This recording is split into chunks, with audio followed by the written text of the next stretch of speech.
நம்ம வரல திடீர்னு இந்த பொண்ணு ஆக்ட் பண்ண போனப்போ என்ன நினைச்சீங்க நீங்க?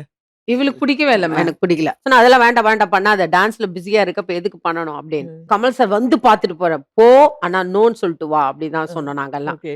ஆனா வரும்போது எஸ்ன்னு சொல்லிட்டு தான் வந்தா. கமல் சார் பார்த்த உடனே நோ சொல்ல முடியும். சொல்ல முடியும். ஏன் அந்த மாதிரி தோணிச்சு இப்போ ஃபீல் பண்ற? இவ்வளோ ஒரு பெரிய ஆக்டரோட எவ்வளோ பேர் ஏங்குறாங்க நடிக்க.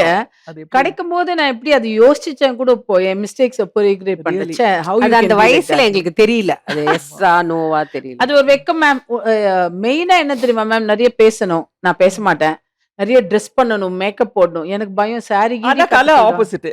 கலாக் பேசுறது பிடிக்கும், ட்ரெஸ் ஆமா. பண்றது பிடிக்கும், மேக்கப் போடுறது பிடிக்கும். சொல்லுங்களேன். நான் ஆக்சுவலி அசிஸ்டண்டா இருக்கும்போது அந்த டைம்ல வந்து என்னுடைய ட்ரெஸ்ஸிங் பார்த்து என்ன சாங் எடுக்க போறோம்னு கண்டுபிடிச்சிருவாங்க. ஓகே. நார்மல் டூ இட் அப்படின்னா சுடிதார் போட்டுப்பேன். மாடர்னா பேண்ட் ஷர்ட் போட்டுப்பேன். அதுக்கப்புறம் சாரி கட்டுவேன். சாரினா அப்ப நீங்க டான்ஸ் இல்லையாமான்னு லைட்மேன் வந்து கேட்பாரு. ஆமா நான் இன்னைக்கு டான்ஸ் இல்ல. அதான் நீ பார்த்த சாரி கட்டினா வெதர் ரிப்போர்ட் மாதிரி சாங் ரிப்போர்ட் அப்படியே அப்படியே பண்ணுவேன்.